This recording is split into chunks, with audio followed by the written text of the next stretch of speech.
The moment of truth for Theresa May and her Brexit deal. MPs are just about to vote.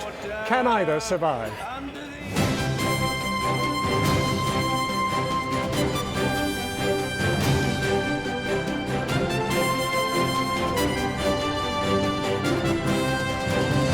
Good evening from Westminster. It is 2.5 years since the country voted in a referendum to leave the European Union. Tonight, the biggest parliamentary vote in a generation.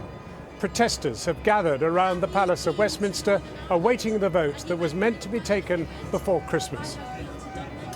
Theresa May has just made her final plea, and MPs have already started voting on the 4 amendments to come before the crucial vote. The first result will be in about 20 minutes.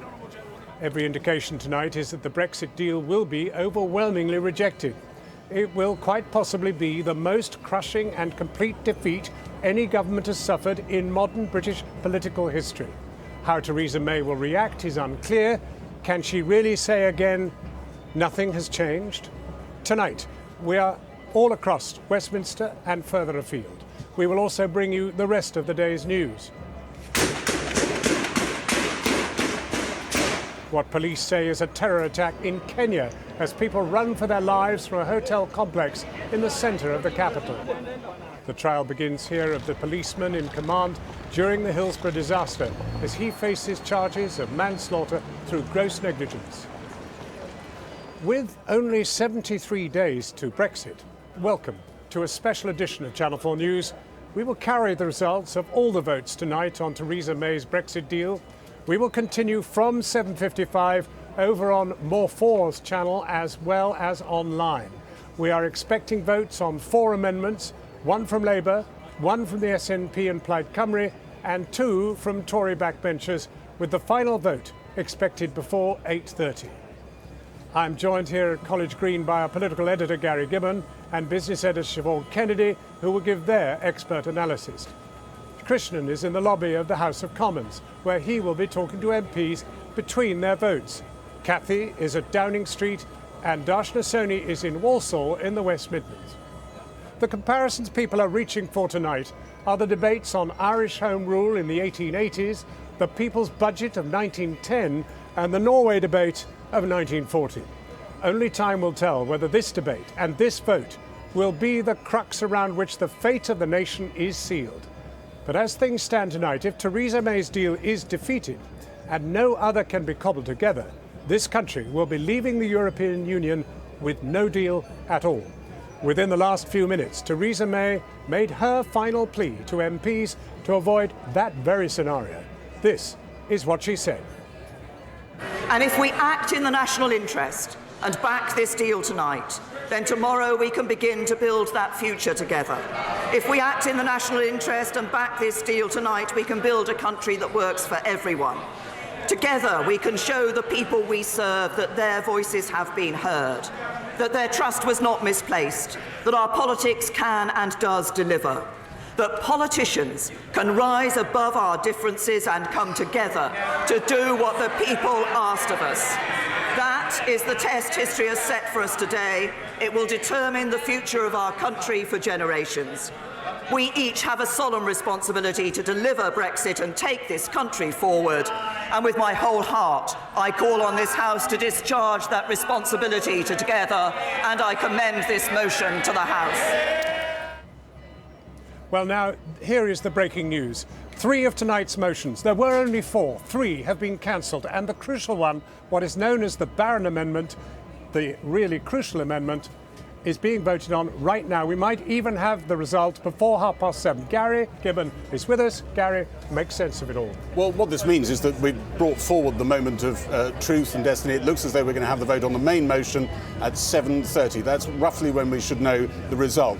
Fascinating words from Theresa May as she was winding up in there. She was talking in stronger terms than I think we've heard her before about how she doesn't like the idea of no deal. She said it's not what people voted for. She talked in stronger terms to some in the Commons to an element of disbelief about how she intended to reach out across the Commons to try and build up a consensus in future. And I think that goes to the heart of where on earth this is going next. Those people who attended Cabinet today that I've spoken to have been saying that in that room it sounded as though whatever the result, no matter how huge the defeat, Theresa May intends to carry on with her plan. She will probably leap to her feet after the defeat, we think, and say that she intends to listen, but the listening, it seems, only goes so far. She thinks her deal is the only one in play, no matter what the size of that defeat, and she thinks that other people can be shaken off the tree, as it were, as this process goes on and as we get closer to the deadline, and that some people, having, as it were, burnished their credentials and done what they told their constituents, their supporters they'd do, voted against her deal once, maybe those people will come back to her. Here's how this extraordinary day went here.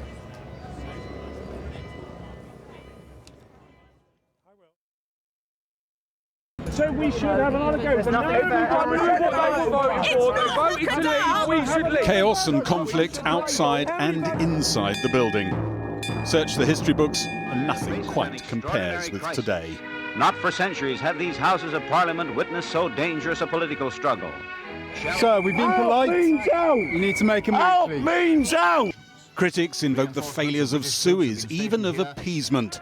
But despite the record-breaking scale of defeat the government is braced for tonight, the plan is to carry on, like no one before her would have thought possible. We set the clock ticking on our departure, and tonight we will determine whether we move forward with a withdrawal agreement that honours the vote and sets us on course for a better future. The responsibility of each and every one of us at this moment is profound, for this is an historic decision that will set the future of our country for generations. The Labour leader said defeat tonight should bring a moment for MPs to vote on a replacement policy. We also have to be for something.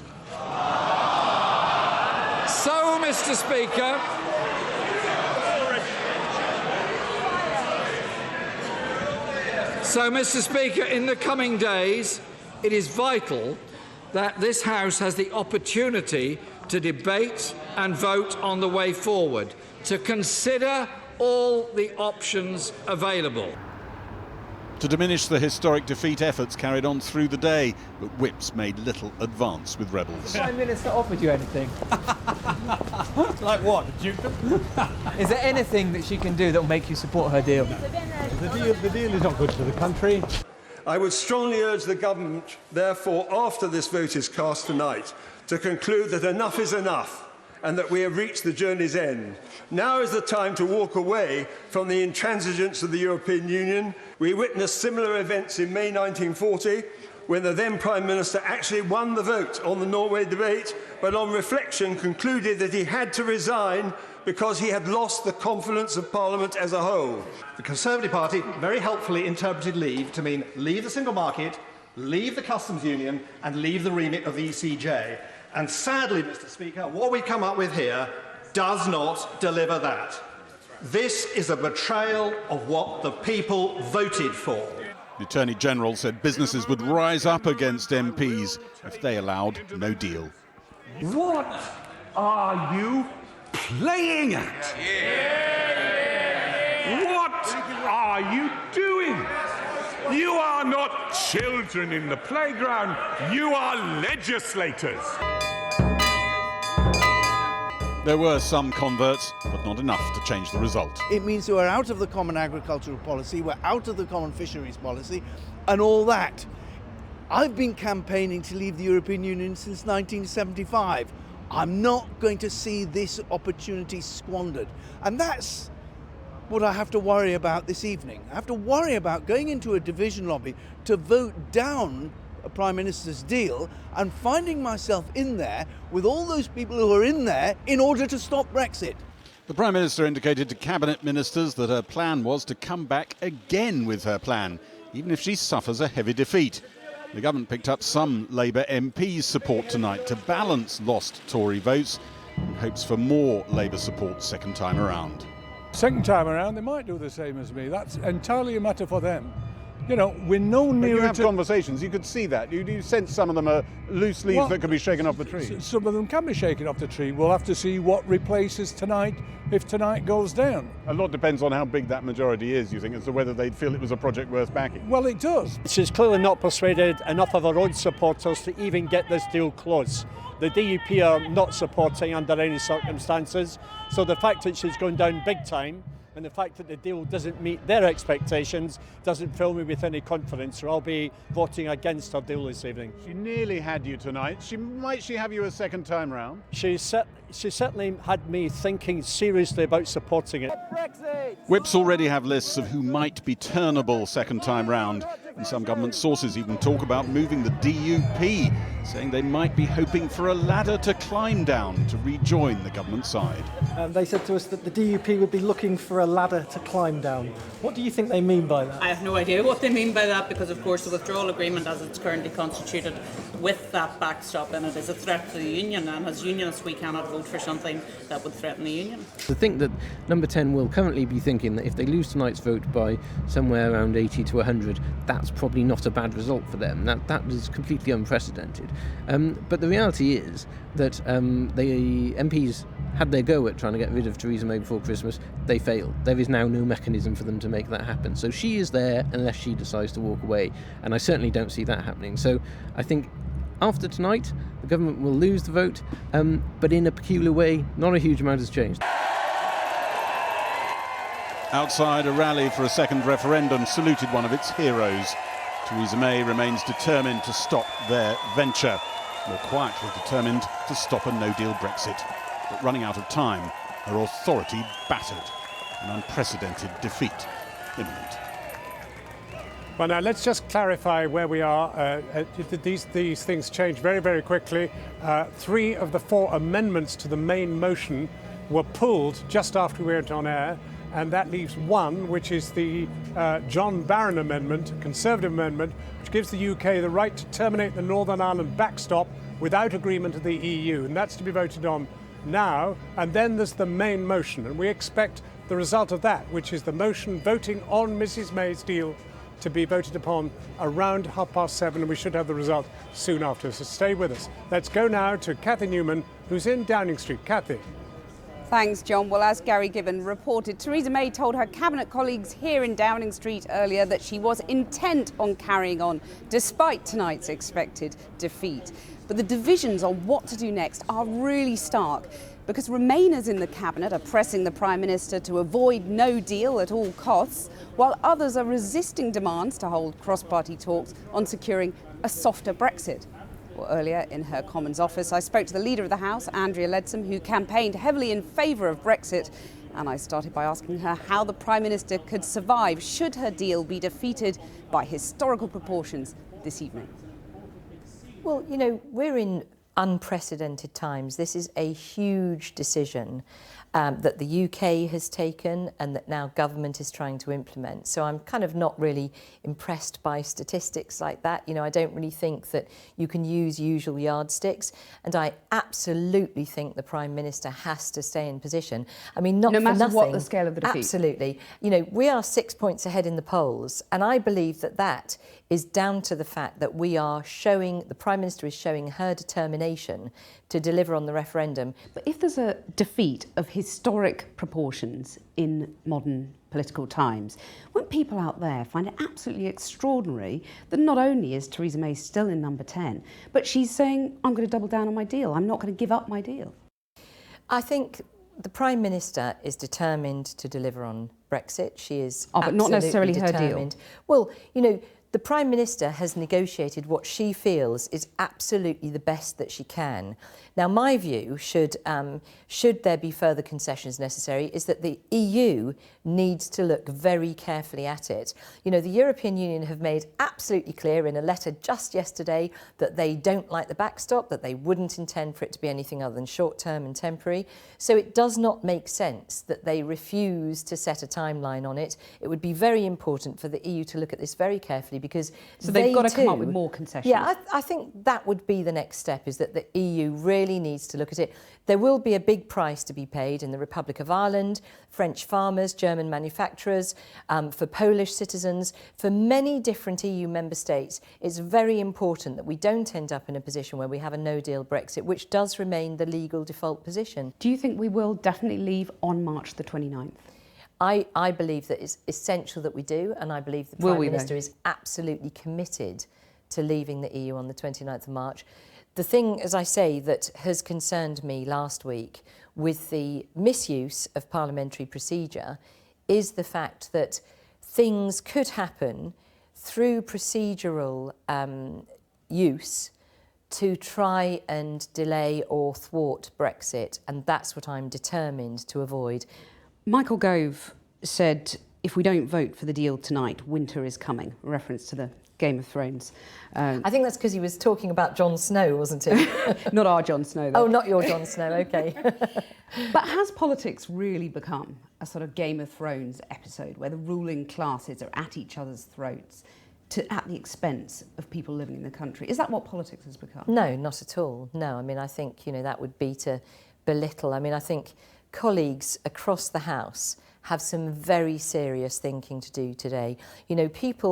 Politicians have deeply held views, they have commitments they've made to their constituents, they have very strong desire to do what they believe is in the best interests of their country and of their party, but very importantly of their constituents. Andrea Leadsom, thank you very much. Well, joining me here in the lobby is Nicky Morgan, who has been supporting the Prime Minister's deal, but the game is up now. Well, it does look like that the government's going to go down. That's the next division that's going to happen here in the House of Commons. I guess you never say it's over until it's over, but there weren't lots of people changing their minds in the debate today. But you're sort of riding two horses, aren't you, in terms of what happens next?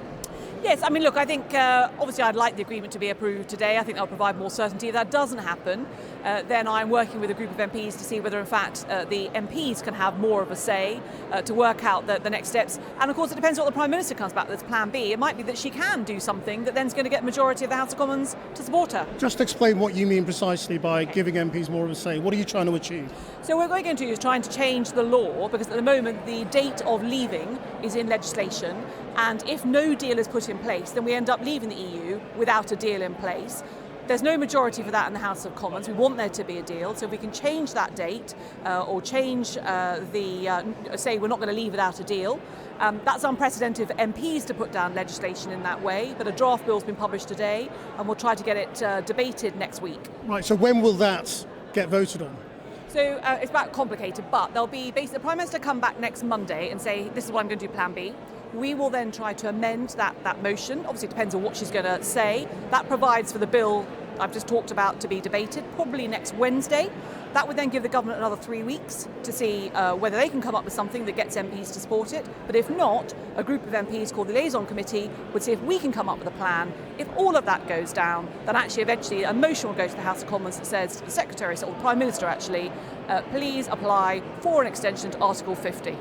So your idea actually gives Theresa May another 3 weeks to try and get her deal through before you then take control.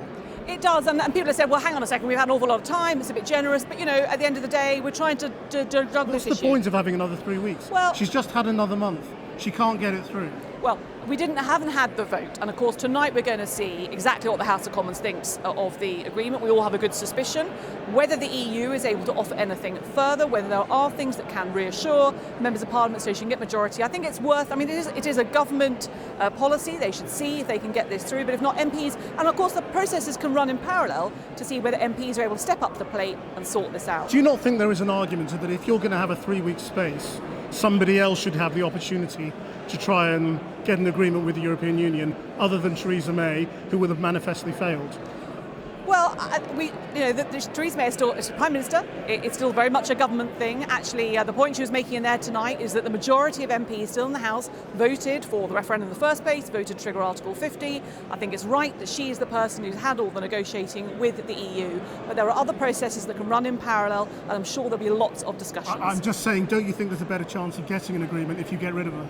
No, actually, I don't. I just think actually what that does is we'll all then spend ages talking about new Prime Minister, new leader, whatever it might be, not talking about the real critical issue at hand, which is what deal are we going to put in place so that we don't leave the EU without a deal in March or if there's an extended period. Do you not think we will get an opportunity to find out what MPs think before that? Because you're talking about effectively another month away.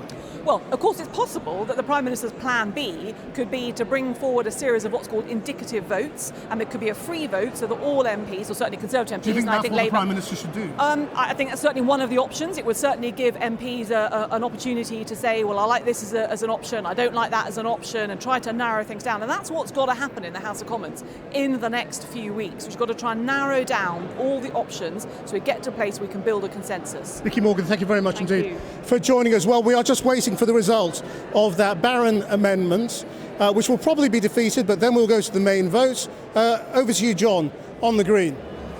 Well, now, Gary is with me now. Gary, what do you make of what's happened? Well, we're just waiting for that result to come in on the amendment. We could be getting it very soon, I suspect. And what's happened is that the whole timetable has speeded up. We're now not going through a whole load of amendments, waiting for longer. I think Labour have always been interested in trying to get all the focus, all the attention, all the drama and all the pressure onto Theresa May and the main vote, so they didn't probably have to think long and hard before withdrawing their one, which never really stood a chance of getting Now, through. this amendment was simply about the backstop. This is Is about- that alone enough to swing votes? This is very much a sort of favourite amendment for the Brexiteers who don't like Theresa May's deal. So I would expect it to give us maybe some indication of how many of them will be voting against the main motion, but not an absolutely accurate one. You've just got to be a little bit more patient. So we are still waiting for the result of that, and then we get the main motion. Exactly, and they tend to take 15 minutes to count these votes, sometimes a bit longer. Very packed chamber there tonight. Some people, I think, been brought in sick who might be being nodded in at the other end of the House of Commons, so it takes a little bit longer. We're not doing automated sort of button pressing voting in this country yet. Gary, wait with us. We're going to be joined now by Lord Lamont, the former Conservative Chancellor of the Exchequer and a committed Brexiteer, and Labour peer and former EU Trade Commissioner and arch Remainer, Lord Mandelson. Lord Mandelson, what do you make of events? Labour have pulled their amendment to the main motion. Does that display confidence they're going to win the main motion, or...? Well, I think it is a perfectly sensible and shrewd thing for the front bench to do. They want to get to the main motion, not waste any time with other amendments, which in their case would unlikely to be supported by the House as a whole, and just have a clean vote on Mrs May's deal, and that's really what's going to happen. Lord Lamont, do you think this really changes anything? No, not at all. I think what Peter has said is quite right. They wanted to concentrate on the main amendment. If they had voted on one of the amendments, it's quite possible that the majority would have been very small and the government would have said, look, we've won with a small majority. This is a victory. So I think by having the vote on the main issue... We've got a result. We've got a result. Forgive me. Sure. Let's go straight to the House of Commons. Speaker. The ayes to the right were 24. The noes to the left were 600. The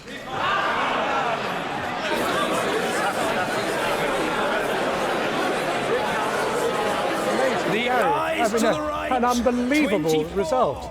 The ayes to the right. 24. This is small fry. This is the additional picture, not the 24. This is not the main picture, and there are an awful lot of people who don't think Britain can flout what has been negotiated and just walks out of a treaty at a time that it wants to, and just didn't attract a lot of support. But they didn't want to withdraw it. So I think you should still hold your breath for the. I'm not sure this is giving you all the clues you're looking for about it's got one big clue, and that is there's only 24 MPs who care about the backstop. No, I think you might be a little bit wrong. Hang on, let Lord Lamont. No, that's not right. I can assure you that a lot of Brexiteers... Well, why didn't they vote? Because they actually want to vote on the main issue.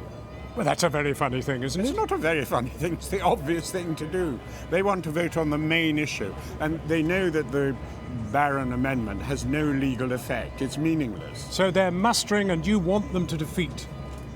You want this? I'm telling you how they think. Exactly. Yeah, but tell me about the main motion. Exactly what do you want? Well, people who are of the opinion that the backstop ought to be renegotiated in some way, which Peter will say is impossible, will nonetheless vote against the deal for that reason. And we'll see, but I will be surprised if the government don't... I think they'll have a minority of 80 plus. Well, now, Peter Mandelson, the truth is that people want no deal to be defeated. And tonight, it's looking as if we're heading for no deal. No, I don't think it is. I think that Mrs May's deal being voted down, if that is the result of the vote, will mean that she has three basic options.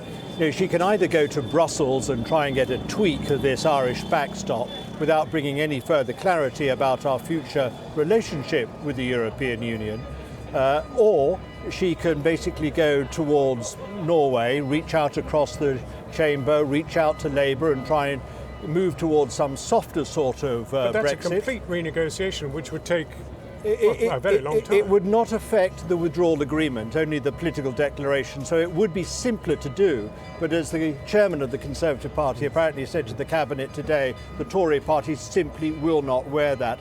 Her third option is to sort of go towards a harder Brexit to try and buy off her Brexiter MPs. I mean, forgetting Labour, forgetting Brussels, in effect going for some sort of no deal, but I don't think that will command a majority of the House either. This is a massive moment tonight. I mean, how big a moment is it? We've been casting back to things like the 1880 Irish Home Rule Bill. I mean, all sorts of... This is going to change our country, whatever happens.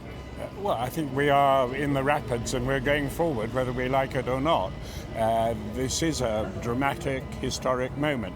I think what will happen is the first alternative will be chosen. The Prime Minister will go back to Brussels saying she can't get anything like the deal through Parliament, and therefore there have got to be some changes in the exit date. The exit date. It's quite interesting that Jacob Rees-Mogg this morning said that a lot of the poison, that was the phrase he used, in the deal is in the exit mechanism from the backstop. Right, well, just let's look at this. Mrs May said it's no deal, my deal, or Remain. What are the chances of Remain tonight? Well, if her deal goes down and if the House of Commons, if Parliament is not able to find any majority, any consensus about the terms on which we leave the European Union, then that begs, obviously, a very big question about whether we're going to leave at all. I personally don't think it's right, appropriate for Parliament to take that decision. I think if they are stalemated, they have to put it back to the people. Take a look at this. Here we have the Commons completely deserted because, of course, they've all fled for the funny system of voting, which means they file through these... What's so funny about it? Well, it's medieval. They go through this... They each go through a channel, don't they? It's personal. I don't agree with that at all. I think it's... Well, tell us what goes on. What's going on behind those walls? You're locked in both exit and entry for about 8 minutes in total, though the division to count takes 15 to 20. But I think it's a very good system that people have to vote in person, including the Prime Minister. She can't just sit in Downing Street and press a button. I think, and you know, MPs are able to get at the Prime Minister and say, you should have done this, you should have done that. What about the mood of the country, though? I think women MPs who are just about to give birth, they could be excused and perhaps nodded through. Well, that's not the typical But it's situation. not the typical... Well, let's turn from the idiosyncrasies of the actual voting process. What about the mood of the country? How do you read it? Oh, I think the mood of the country is fed up. They want the whole thing settled, but they also want to know what our future economic relationship is going to be with the European Union. And the point about Mrs May's deal, which is why Remainers are so frustrated and irritated and opposed to it, and why Leavers too are opposed to it, is because it doesn't bring that clarity, and it won't therefore bring that closure to the whole Brexit issue.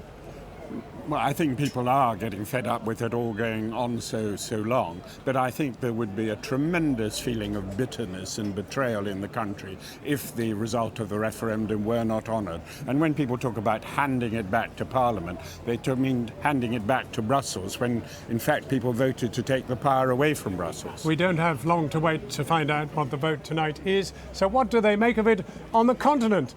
the European Parliament is meeting in Strasbourg. Michel Barnier is due there tomorrow morning, and the EU's tired eyes are on events in London. Over to Matt, our Europe editor.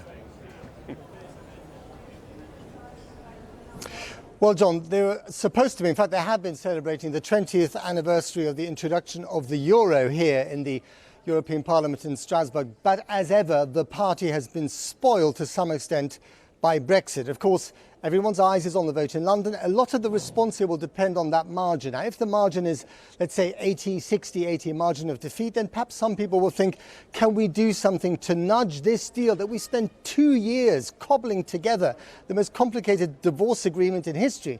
Is there anything that we can say that might nudge that deal over the finishing line? If it's bigger than that, well, then hands will go up in a state of despair.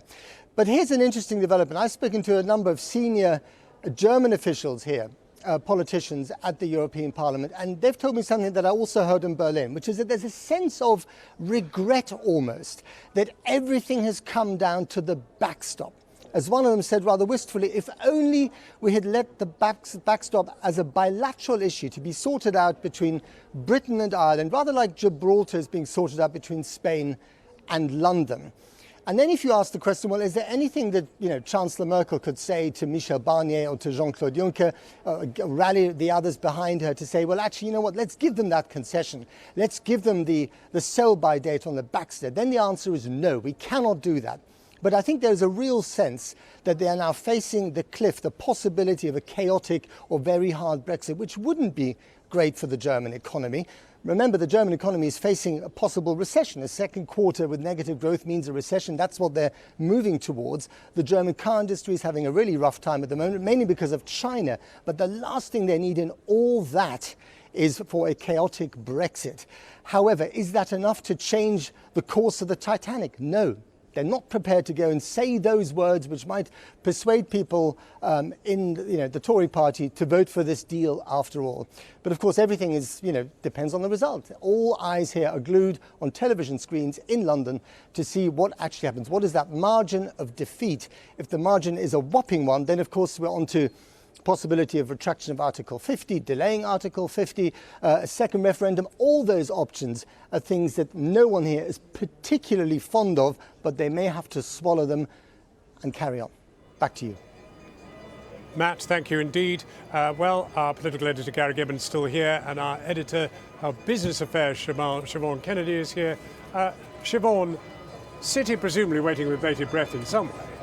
Well, they are, John. What they've been saying very clearly, very categorically, is uncertainty for business is the big enemy. That's what they've had for 2.5 years. That's what they've had in spades. And tonight, here they are now staring down the barrel, potentially, they believe, of a no deal. So the message from the vast majority of them is very clear, summed up very neatly, quite archly by the Airbus chief executive this week, who said this: we don't see any specific benefits, he said, of the current deal. It's just a lot less bad, he said, than a no deal. And that pretty much sums up what the vast majority of business believe. Of course, in the absence of any answers, they are operating very much in no-deal mode. We know that they have spent tens of millions of pounds on contingency plans, on stockpiling, on warehousing, on extra staff, and they are waiting. They will continue to do that until they get some answers. That's what they are hoping for tonight, for some clarity. I don't really think, though, that many of them believe that that's what they will get. Well, now, Gary, as we wait for this vote, the Commons is filling up. You can see people streaming back into their seats. Very interesting moment a second ago. You could see a queue of people waiting to go into the no's lobby and nobody queuing to go into the eyes lobby. I suspect this is going to be pretty heavy traffic against the though perhaps not quite the 600 to 24 by which the amendment was defeated. But nonetheless, historic, pretty much unprecedented, I suspect, is what we are. Well, what is the number she must pass in order to have another shot? The game of expectations has been played a lot in the last few days, and people around the Prime Minister have been saying, oh, we'll be doing jolly well if we keep it below 200, the margin of defeat. I mean, that is breathtaking for a margin of defeat, and not what a lot of people are expecting, even though some of the tallies look like that. If it was lower, if it was 100 and something, if it's high in the hundreds, that's where the Brexit rebels were hoping to get it. They want to get it so that the Prime Minister can't come back with her deal, that it's properly dead in the water.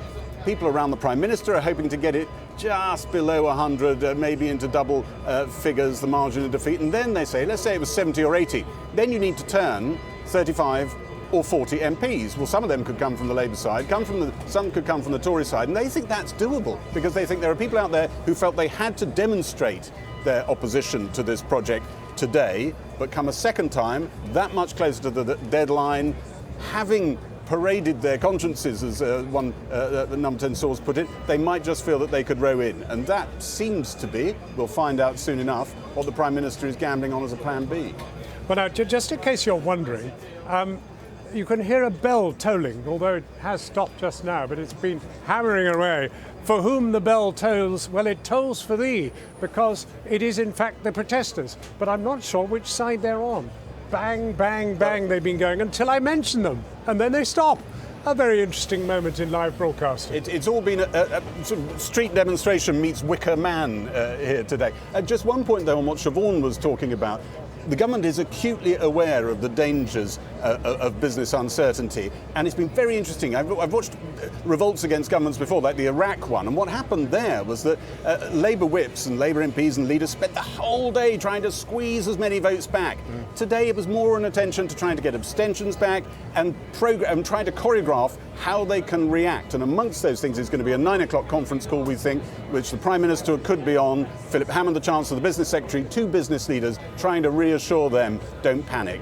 Commons continues to fill up, and now I'm joined by Lord Peter Hennessy, the greatest constitutional expert of our time. Steady, John. Come on, you've got a long perspective. Do we go back to the 1880 Irish rule debate, or what do we go back to find anything as momentous as this? Well, we have a tremendous job on our hands to pick anything up from the past, because this is of itself, it's sui generis. It's got so many moving parts to it, all of which are vexing, but when you put them all together, it produces a political weather system that's almost impossible to read. I've never been more baffled in my life. But what about a Prime Minister losing as often as she's lost? She's clearly about to lose now. I mean, can she carry on constitutionally? The unwritten constitution is amazingly flexible.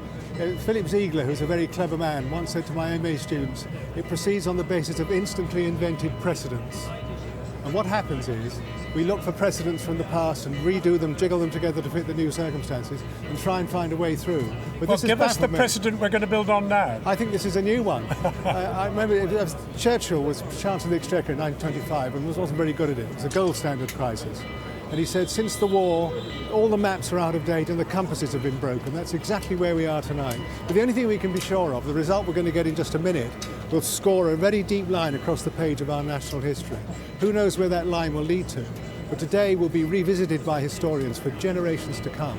It's an amazing statement because, I mean, we're living through a most extraordinary thing in which our own country is so desperately divided. Absolutely. And the interesting thing is the Commons actually reflects almost exactly the divisions in the country. It is. And therefore it's a rather good institution. It is a remarkable institution. And one of the great worries about all this is Brexit has stress-tested Parliament as an institution, and indeed our whole system of government. And one of my worries is, and I'm an optimist by nature normally, is that if Parliament cannot find a way through somehow, not tonight obviously, or pretty obviously, I'm surprised if it did, but within a reasonable span of time, the public may lose real confidence in its system of government. They're not exactly radiant about MPs and legislators at the moment, and so that's the big question. Brexit has got this extraordinary property, or the European question since 1950 when it first confronted us, has got this extraordinary fissile property, which means that it stress tests people, institutions and parties. And our entire party structure can't handle it because it's a left-right divide, our party system, and Europe is not a left-right question.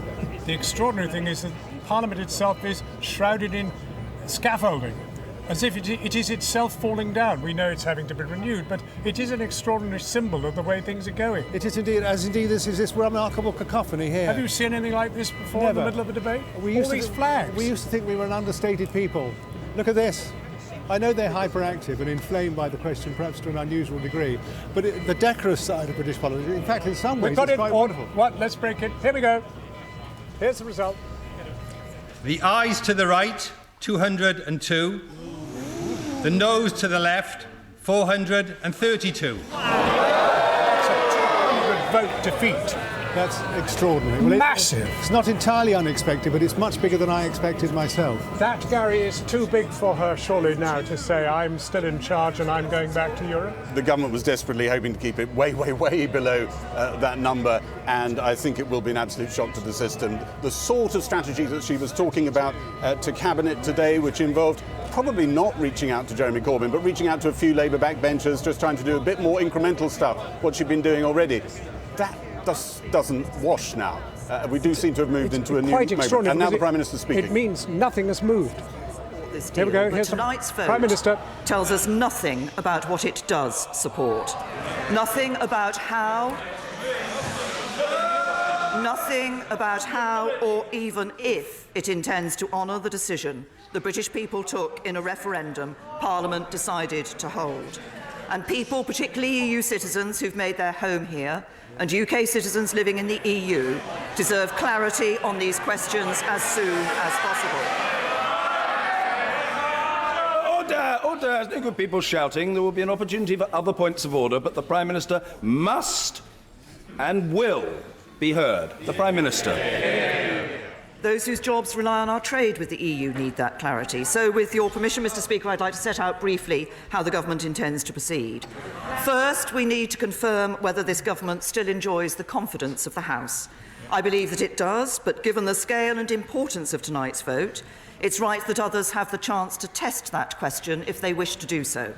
I can therefore confirm that if the official opposition table a confidence motion this evening, in the form required by the Fixed Term Parliaments Act, the government will make time to debate that motion tomorrow.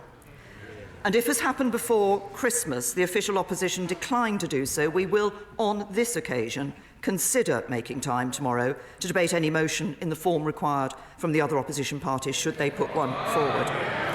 Second, if the House confirms its confidence in this government, I will then hold meetings with my colleagues, our confidence and supply partner, the DUP, and senior parliamentarians from across the House to identify what would be required to secure the backing of the House. The government will approach these meetings in a constructive spirit, but given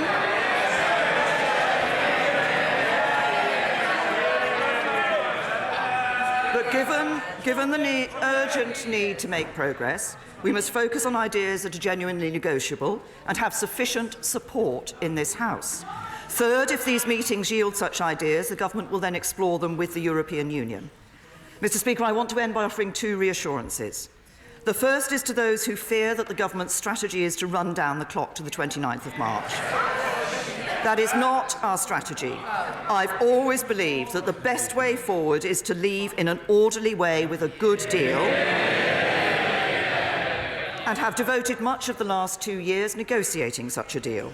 As you confirmed, Mr. Speaker, the amendment to the business motion tabled last week by my right honourable and learned friend, the member for Beaconsfield, is not legally binding, but the government respects the will of the House. We will therefore make a statement about the way forward and table an amendable motion by Monday. The second reassurance is to the British people who voted to leave the European Union in the referendum 2.5 years ago. I became Prime Minister immediately after that referendum. I believe it's my duty to deliver on their instruction, and I intend to do so. Every day that passes without this issue being resolved means more uncertainty, more bitterness and more rancour. The government has heard what the House has said tonight, but I ask members on all sides of the House to listen to the British people who want this issue settled and to work with the government to do just that. Should be next, I think. I will come to other colleagues, but first of all, point of order, the Leader of the Opposition, Jeremy Corbyn. Thank you, Mr. Speaker. The result of tonight's vote is the greatest defeat for a government since the 1920s in this House. This is a catastrophic defeat for this government. After 2 years of failed negotiations, the House of Commons has delivered its verdict on her Brexit deal, and that verdict is absolutely decisive. I hear the words of the Prime Minister, but actions of her government of the past 2 years speak equally clearly. She is only attempting to reach out now to try to keep her failed process and deal alive after it's been so roundly rejected by Parliament on behalf of the people of this country. Labour has laid out our priorities consistently. No deal must be taken off the table. A permanent customs union must be secured, and people's rights and protections must be guaranteed so they do not fall behind. At every turn, the Prime Minister has closed the door on dialogue. Businesses begged her to negotiate a comprehensive customs union. Trade union leaders pressed her for the same thing. They were ignored. In the last 2 years, she's only had one priority: the Conservative Party. Her governing principle of delay and denial has reached the end of the line. She cannot seriously believe that after 2 years of failure, she is capable of negotiating a good deal for the people of this country. The most important issue facing us is that the government has lost the confidence of this House and this country. I therefore, Mr. Speaker, inform you I have now tabled a motion of no confidence in this government. And I'm pleased that motion will be debated tomorrow, so this House can give its verdict on the sheer incompetence of this government and pass that motion of no confidence in the government. That's it. The Leader of the Opposition, Jeremy Corbyn, has tabled a motion of no confidence. Gary. Jeremy Corbyn's been holding back from doing this because he doesn't think he can win it. But what's extraordinary tonight is the scale of that defeat means that all sorts of other possibilities open up the other side of that vote, because we think that the DUP will row in with the Tory MPs. They'll all come back together for the vote tomorrow, and then it looks as though we move into a new dispensation. There was Theresa May saying that she's going to reach across the floor and try and find out where the consensus is. Jeremy Corbyn coming back at her, I think many people across the party divide would say, saying that, with some accuracy, saying that she was pretty late in doing that. This would mean, though, that she'd have to pivot to a position a long way from where she's been, potentially full membership of the customs union, maybe even more than that, a softer Brexit, even than that. Gary Gibbon, let's go straight now to Krishnan in the House of Commons lobby with guests streaming in. Yeah, thank you, John. Joining me now, Jacob Rees-Mogg, Joanna Cherry from the Scottish National Party, and Sammy Wilson from the Democratic Unionists. First of all, there's going to be a vote of no confidence. Should she go? You've been wanting her to go. Well, I lost the vote of no confidence within the Conservative Party. I've accepted that result, and I will support the Prime Minister and the government in the vote tomorrow. So what happens now? What happens now? Well, the Prime Minister set it out in her statement, which I thought she did extremely well and clearly, that she will consult, she will see what there is support for, and then she'll go back to the EU and say, look, I couldn't get this through, it needs to be changed. Yes. What she said in her statement was very sensible. She clearly still thinks her deal is the basis of any future. A majority of well over 200 says otherwise. Joanna Cherry. Of course she should go. This is the biggest defeat for a British government in modern history. She's made a complete mess of the negotiations. The only thing she's got right is that she's acknowledged she needs to reach out to senior parliamentarians from across the House, but she's not the person to lead now. I think what we need is a temporary executive of unity to go back to the EU to ask for an extension of Article 50, hold a second EU referendum, and then revoke Article 50, hopefully in the light of a Remain vote. And she needs to involve the Scots in that. If it wasn't for Scottish parliamentarians, we wouldn't know that the United Kingdom had the right to unilaterally revoke Article 50. She needs to listen to the voice of the devolved administrations, and she needs to acknowledge the fact that the Scottish Parliament has a mandate to hold a second independence referendum. Sammy Wilson, you now hold this government's future in your hands. What are you going to do? Well, I mean, the government holds its future in its hands. The government has to listen to the message, a very clear message that was given tonight, not just by the opposition parties, but also by a large section of the Conservative Party. And the Prime Minister now needs to go back to Europe and tell Europe, we are not going to roll over any longer. We want a deal which gives us a fair relationship with you in the future, but we are not going to be some footstool for Brussels for the future. Why are you giving her your confidence tomorrow? Because when there is no reason to think she's going to do what you want her to do. Well, if she doesn't do that, and I mean, we've made it clear all along that if she proceeded with this agreement, which would have destroyed the Union, which would have separated Northern Ireland from the rest of the United Kingdom, which would have damaged us economically by cutting us off from the rest of the United Kingdom, then we would not support her government. But that is no longer going to happen, because Parliament has told her she cannot go down that route, and therefore we want to see a Conservative government delivering on its own manifesto and on the result of the referendum. When they do that, they'll have our full backing. Right, and when none of that works, are you happy to crash out on March the 29th? Well, if we reach the 29th of March, it is not whether we are happy to crash out or not. Are you prepared once we reach the 29th of March, we will not be crashing out. First of all, we will be entering a relationship with the EU based on the same relationship as we have with America and with other countries in the world, a regulated trading regime. That's just not true. It is true. It is true. It's the nonsense that we will be in the same relationship as America. We won't. There are all sorts of bilateral Channel deals. 4 may believe that. Channel 4 may believe that. But the truth of the matter... No, it's a fact. It's not what Channel 4 are saying. Sammy, it's not what Channel 4 are saying. It's a fact. No, it's a fact. And the offer the deal you want from the EU is not on the table. The backstop that you dislike so much is there because of the United Kingdom's international obligations. It's time to wake up and smell the coffee. The reality is, it's this deal or remain.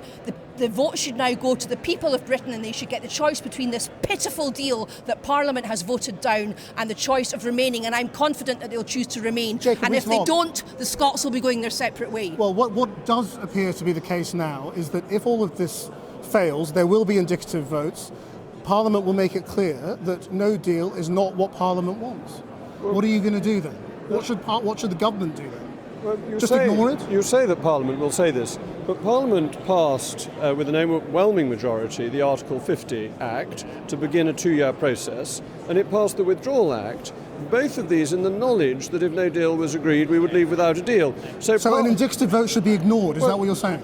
An indicative vote cannot challenge the law which was passed by Parliament. Absolutely, but the question is, should the government respect an indicative vote or not? No, you seem to be saying the government should forget it. The government should respect the law. Parliament has the means to legislate. If it hasn't legislated, the law it passed, the Withdrawal Act was passed in June of last year. Most of the MPs saying we can't leave without a deal actually voted for a law that provides for us to leave without a deal, and not, if I may say so, crashing out, which is a politically prejudicial Leaving term. without a deal. Yeah, but Channel 4 shouldn't be using these politically charged terms. You're meant to be an impartial broadcaster. And we are. So let's just...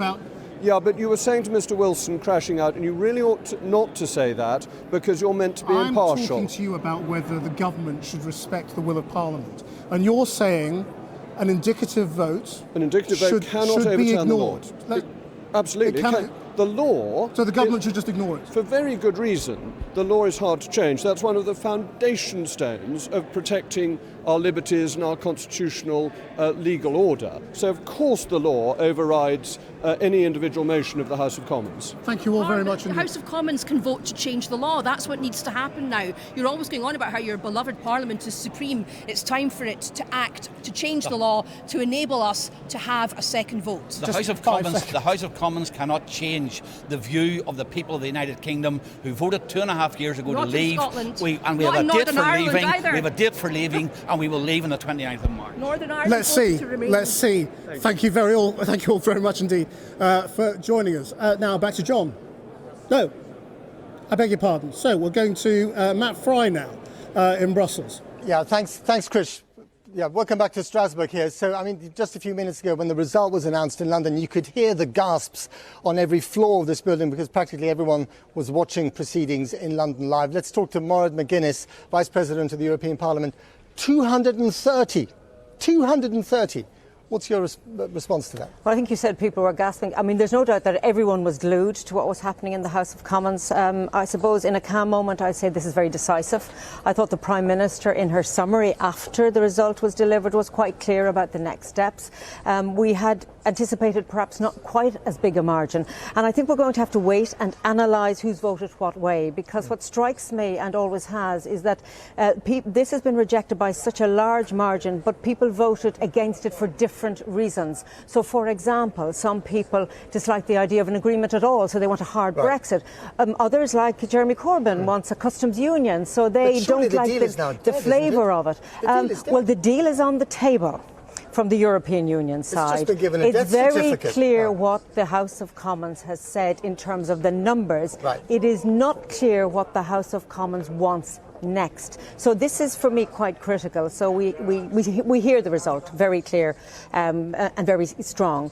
We also have heard Jeremy Corbyn and others say a no deal must be off the table. So my question is, and I think Donald Tusk, President of the Council, is also saying this, so if this deal is not acceptable and if no deal is not acceptable, what will work? And I'm asking this of the United Kingdom. So you would welcome the indicative votes in the House of Commons that go through the various different options, for instance? Yeah, but I don't think it's clear from the votes that have taken place thus far as to what a majority in the House of Commons will want. And I take it back to my question. You can analyse the big picture and say, yes, it's rejected. But you have to look at the details here, because what would satisfy some in the House of Commons in terms of tweaking will dissatisfy others. So I think we're going to have to be calm, listen to what the House of Commons has said, but this is really an issue for the United Kingdom, as it has been thus far and continues to be. But when it comes to Brexit and the economic repercussions, Ireland, the Republic of Ireland and the United Kingdom are joined at the hip on this one. This affects you almost as much as it affects us. Absolutely, and we've always said that, and we're near neighbours and we're good friends and we have to find a way forward. But remember, Ireland is the European Union. We're not part of just, we are intrinsically part of the EU 27, and therefore the pain that we might feel will be felt by the rest of Europe. And as the Prime Minister very clearly said, the pain of a no deal will affect British citizens in a way which I think needs to be fully understood. But there are so many potential options. Which one would you like to see advanced now? Well, I suppose, even though this will sound strange, I'm glad that we've had a vote. I'm glad that at this stage we know the extent of the rejection, but I'm going to go back to my original point and say I need to reflect perhaps overnight and tomorrow as to who has voted what way, what would satisfy different members of the House of Commons, because while there are those who want a hard Brexit and want Brexit, there are also members of the House of Commons who dream of another vote. So we have to be quite analytical and quite clear from a European perspective that the deal we have negotiated in good faith with the United Kingdom remains on the table. And in 5 seconds, a second referendum, yes or no? It's not for me, not my call. All right. Maura McGuinness, the Vice President of the European Parliament, back to you in London. Thank you, Matt, there in Strasbourg. Well, now that's all for Channel 4. We're continuing to broadcast on More 4 for the next hour with reaction to the defeat of Theresa May's deal. Join us. Well, now, the headlines tonight. MPs have rejected Theresa May's Brexit deal by 432 votes to 202, a majority of 230. The crushing defeat for her withdrawal agreement is the biggest defeat for a government in modern times. Labour leader Jeremy Corbyn called a vote of confidence in the Prime Minister, which will be voted upon tomorrow. You can continue to watch our live coverage of the historic vote on More 4. But for now, on Channel 4, good evening. Right, joining me now is Nigel Faraj. After all, a man who started the wretched ball started rolling in the first place, correct? Yeah, I mean, I believe in independence. Pleased with your work thus far? Oh, well, if we'd gone for Brexit, if we had a Prime Minister who believed in Brexit, it would have been done and dusted by now. But the problem is, we had somebody who didn't believe in it, and we saw tonight, after she lost by that massive margin of 230... So it's all Mrs May's fault? She doesn't want us to be an independent country. And that's the problem. Poor old thing. She's really struggled on this thing. She's given her all, you must admit. Well, she's useless. I mean, you can try hard and be useless, and she is utterly useless. That deal didn't suit anybody. It's been defeated. I thought... Should she resign? Well, of course she should. Of course she should. I suspect she'll go back to Brussels and try and get a concession. But actually, would Brussels now give us a concession, of any kind, given the scale of that defeat? I fear not. The real truth of it is, 494 MPs voted to trigger Article 50, all right? Article 50 said we have a 2-year period within which to negotiate a withdrawal agreement or, I quote, failing that, we just leave.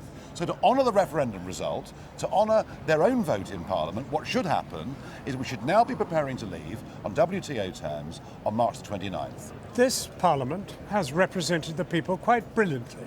Really? Yes. Which people? All the people, because it is as divided as the rest of the country. No, it isn't. This country No, it is isn't. not united about leaving Europe. It is not, and you know that better than I do. Well, hang on a second. You know, we had a referendum in which there was a majority. We had a general election in which both parties promised they'd take us out of the European Union. We then had an Article 50 vote that nearly 500 MPs supported, and now they're trying to turn their backs on us. And what you're finishing up with here are many millions of people in unprecedented numbers feeling Parliament doesn't represent them. Well, now, news coming in from the Parliament, the motion of confidence against the Prime Minister will be heard at 7 p.m. tomorrow night. What a funny thing. I have a feeling we'll be on air at exactly the same time. You better join us. Nigel Faraj, what should happen? Well, what should happen is we should leave on WTO terms. No. I mean, what should happen tomorrow night? Oh, tomorrow night? Oh, well, I can't see the DUP. You're going to be supporting Labour. This will be a first of all time. I can't see the DUP You're suddenly in bed with Nigel Corbyn. Oh, listen, I've worked with Labour Eurosceptics over the years and shared many platforms with them. No, I don't think he'll succeed because the DUP will not support this, in my view. I think, if you ask me what I really think is going to happen, I think that'll go down. And I think we're going to finish up, and I'm talking against my own book here, but I think the most likely outcome now is an extension of Article 50. And that she will survive. Yes. Because the DUP have said that they will support her. Well, and the other point is, if she And actually, you would support her too. Well, I don't support her, but the Tory party is fearful. You said terrible things about her, but you would have to support her tomorrow. I think she's the worst Prime Minister in living memory. So you want her defeated tomorrow night? No, Well, come on, she can't be the worst Prime Minister of all time. I think she should resign. I think she shouldn't wait till 7 p.m. tomorrow. She should go. So she's failed. You want her defeated? She's failed, but the problem, of course, is it'll put the Tory party into a civil war. You're between a rock and a hard place. You don't want her. She might prevail. Democracy might dictate that she remains. And then you're stuffed. I want a true Brexit. And at the moment, it's very difficult to see, as it is for 17 million people, how this place can deliver it. She said, my deal, no deal, or we remain. Looks like she might have said something. Well, let's go for no deal, and then we honour the referendum. Let's go to Krishnan now and see what he's got there in the lobby. Thank you, John. Well, with me here in the lobby are Anna Soubry and Lucy Powell from Labour. Anna Soubry, your reaction first. Where are we now? I don't know, is the simple truth. I think we're in some seriously difficult water, truthfully, because I'm quite shocked at the scale of the defeat. I didn't think it would be as big as that by any means at all. And so I think, as I say, we're in very difficult and dangerous territory. Are you considering voting against the Prime Minister? Not tomorrow. Good God, no. You must be joking. I should be supporting the Prime Minister. And there's no problem tomorrow with that. It's just where she's going to go now on Brexit. And her own authority is, I have to say, hugely undermined. I don't know all the figures. I think Lucy might know that. I think it's 118 Conservatives went in and voted against it. And I was one of them. And you know my reasons why. They're well rehearsed. But I think the danger is now is the authority of the Prime Minister.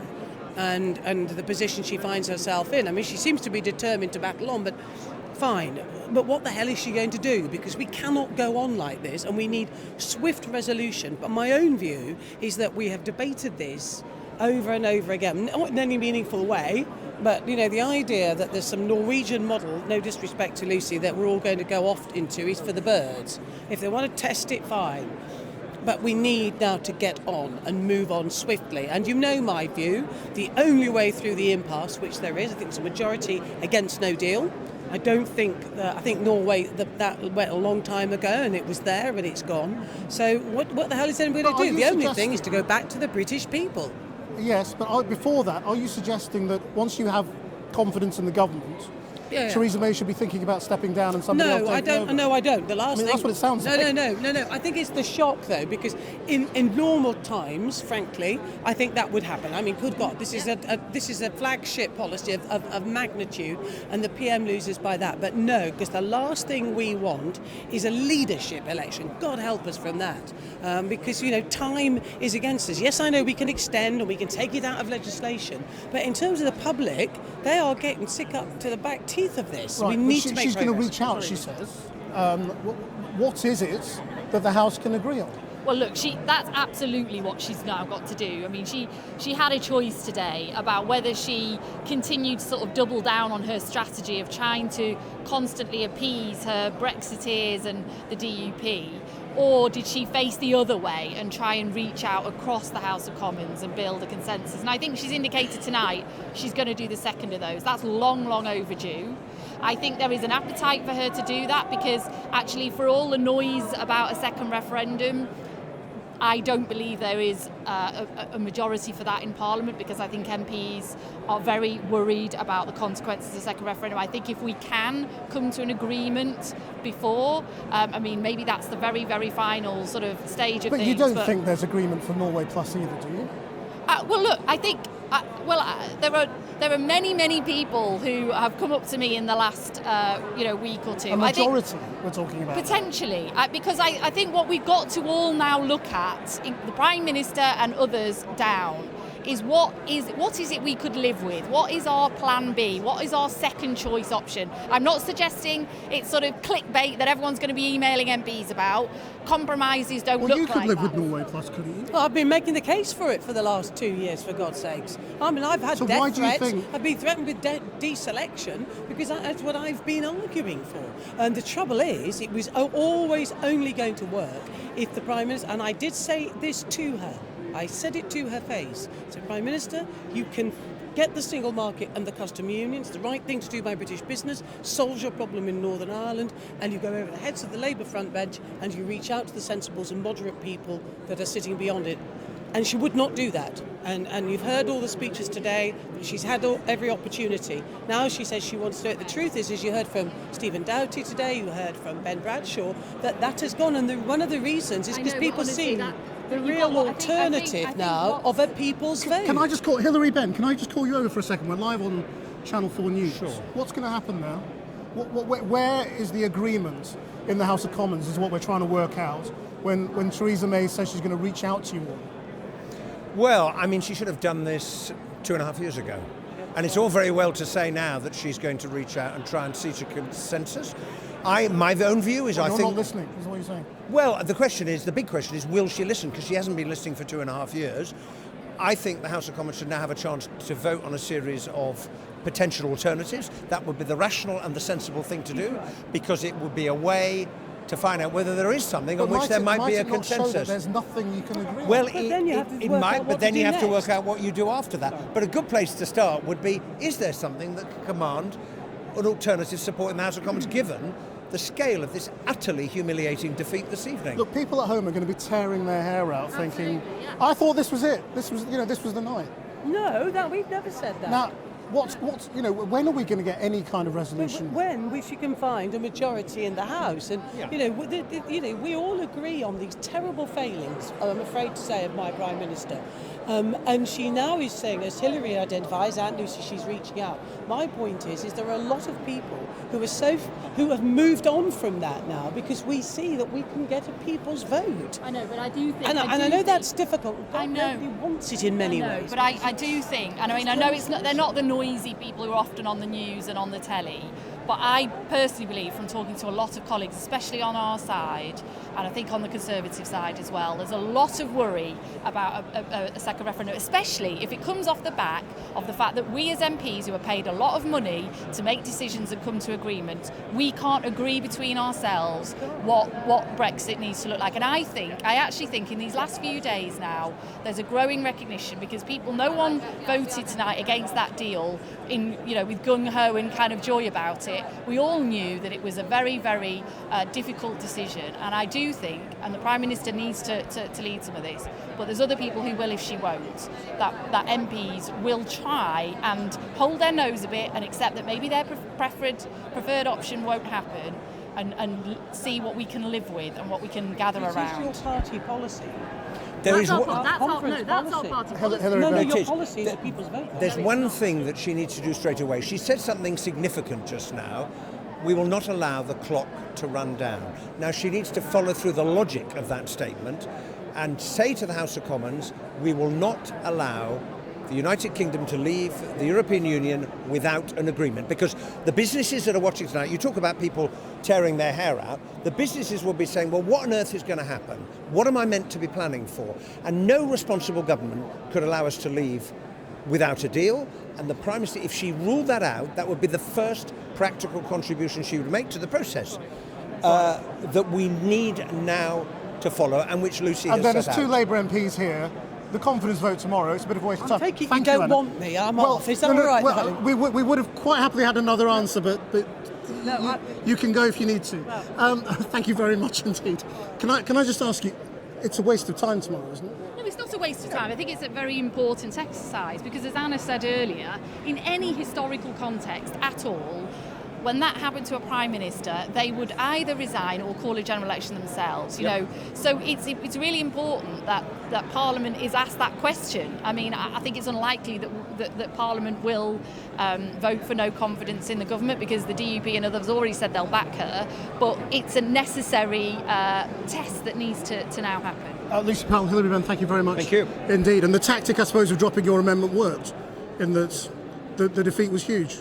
Well, the defeat was huge, but in the end it was going to be huge, and we've seen that tonight. Thank you very much indeed. Now, let's leave Westminster, go to Walsall and Darshanasoni. Well, I'm at the Block Switch Memorial Working Men's Club here in Walsall, where we've been watching the vote tonight, Krish.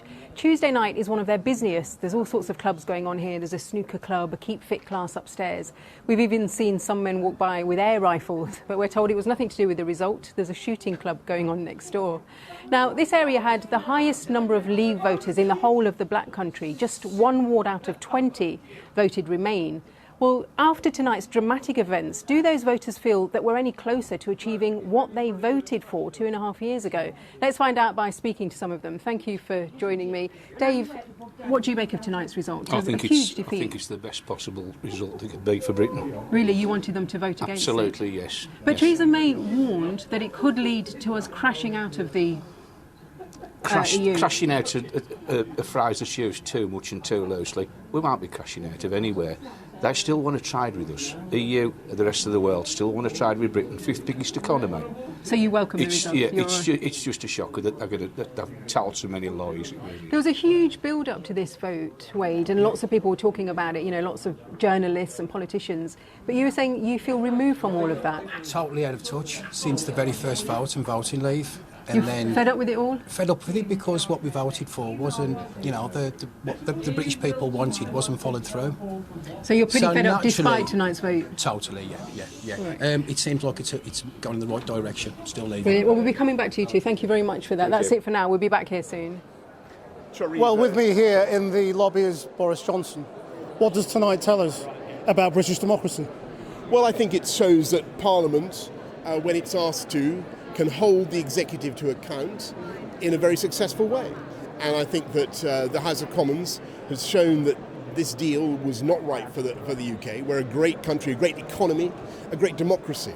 And the problem with the deal was it didn't really allow us to take advantage of the opportunities of Brexit. So you couldn't really do proper free trade deals, you couldn't really take back control of your laws, you were kept locked in, or else you had to accept the loss of control of Northern Ireland. She's saying she wants to reach out to you now to see what it will take. What will it take? I think there's a lot of us, and I think you listen to people like my brother or across all sides on the Labour benches, all sides of the House of Commons, we think the fundamental problem lies in this Irish backstop that keeps us locked in the customs union and in the single market, or single market regulation, unless you're willing to cede effective control of Northern Ireland.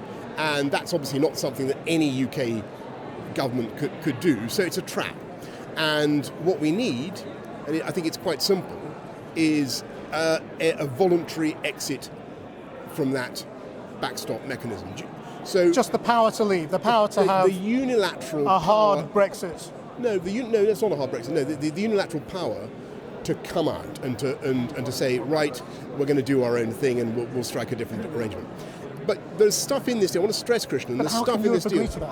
I mean, how can Ireland agree to that? Because I think both sides in the UK, Dublin, Brussels, everybody's made the same point. We do not want a hard border.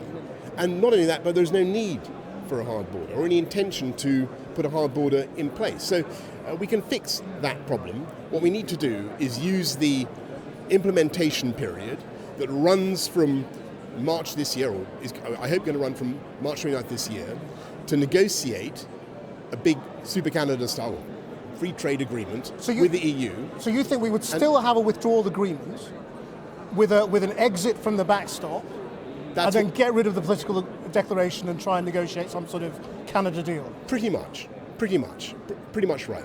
I think that is what the PM needs to do now. She has a massive mandate now. What this vote has given Theresa May is a huge mandate for change of this agreement. She has the overwhelming view of MPs on both sides of the House of Commons that they want their democratic rights and democratic freedoms of this country upheld, and they want to see a Brexit that really lives up to what the people voted for. I mean, Europe has said all along what you're laying out is impossible. Well, if that continues, if I may respectfully say, they've been saying that, but they haven't actually been asked. The funny thing is, I mean, they've said it voluntarily. The funny thing is that we have at no stage in the last. We've had 5 weeks now since the decision was the vote was mysteriously whisked off the table, and in that period we haven't even asked Monsieur Barnier, the European Commission, whether they will seriously amend or remove the backstop. And if it's still no. Well, what's really changed in the last 6 weeks, and it's not an outcome I necessarily want, but it's one I think that people are increasingly looking at, and that is coming out at WTO terms and on World Trade terms. And it was quite interesting listening to Jean-Marc Puissesseau, the chairman-president of the ports of Calais-Boulogne the other day, when he was asked, are there going to be huge hold-ups as a result of checks at Calais? And he said, absolutely not. Should she go? The lorries will continue to flow as they do Theresa today. May the wrong person to negotiate this deal? I think that could you get a better deal? What she needs to do now, and we had that argument in the Conservative Party, as you may remember, last month. So forget that. But she could just honourably leave, couldn't she? We had that discussion last month. Let's forget about that. She needs to go and, in an optimistic and confident frame of mind, listen to what the House of Commons has had to say and get a fresh approach. That's what we need. Boris Johnson, thank you very much for joining us. Well, I mean, as you can see, MPs are just pouring out here into the lobby, and Matt Hancock, the Health Secretary, joins me now. Well, I mean, nobody is sort of suggesting that anything realistic is possible there in terms of compromise. Where are you going to go? Well, the Prime Minister's going to talk to people from right across the House, because... Well, Boris Johnson has just said what he wants is the ability to leave the backstop. Is that possible? Well, Boris Johnson is one backbencher. Lots of people think that, as you know. There's many backbenchers, and there's the front benches on the other side, and there's the DUP, and we heard a cacophony of voices in that debate, actually a high-quality debate, even though not one that brought a resolution. And what we need to do now is for the Prime Minister to speak to all of those senior parliamentarians and try to find a way through that commands the support of the House of Commons and can deliver a deal to deliver on the referendum result. What's she going to hear that people haven't said up till now? Well, she needs to listen, and so... Do you think she hasn't been listening before? No, of course she's been listening, but she's been trying to get the deal that so what's she different has is agreed. What I mean. You know, how can anything change? Oh, there's a difference, and the difference is this, that thus far the Prime Minister has been negotiating with the EU in the national interest to get the deal that she profoundly believes to be the best deal available. That has clearly not cleared the hurdle of the House of Commons and commanded the majority of the House of Commons. And now she is asking for the views, and she'll be going out seeking the views of senior parliamentarians across the board to try to find something that does. She said all along, this is it, this is the only deal. I mean, was she wrong then, or, was she mistaken? Is there some different deal that is possible now? The thing is that she wasn't mistaken. She sought the best deal in the national interest, and Parliament hasn't supported it. And I regret that, because I think that this was the right deal. But she's going to have to find a balance in Parliament that will command a majority, because we're a parliamentary democracy. I mean, that's part of what Brexit was all about. Are you not ruling out no deal because you still need that threat with Europe to try and get some other kind of arrangement. Well, of course, no deal is not good news for the European Union, and I don't want to see it happen. So is that why you're not ruling it out, though? I mean, no, it's not that. Because you could, couldn't you? I mean, no, MPs don't want it. The country doesn't want it. You could just say, whatever we do, we won't leave without a deal on March 29th. But you know, it's the law of the land. No, but you could change that. Well, we have. You think it's quite difficult to change to get the. What you think if you put it to MPs?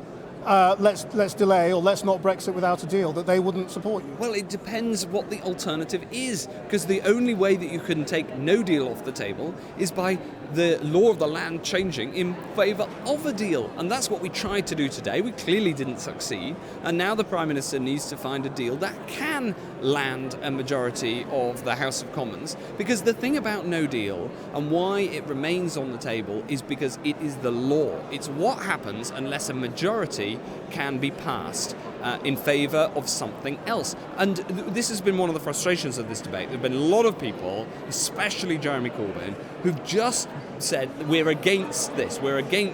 And you can't do that if you're a grown-up, responsible politician. Don't you you need think to say what you're in favour of. Needs to go. You know, doesn't somebody else need to take over the negotiations and say, I'm in charge now, you know, and try and get a better deal? No. I think the PM... You know, she's manifestly failed. She's failed over a long period of time. There is no reason to think she's going to be able to deliver anything different. You know, shouldn't she just go and give it to somebody, anybody else almost?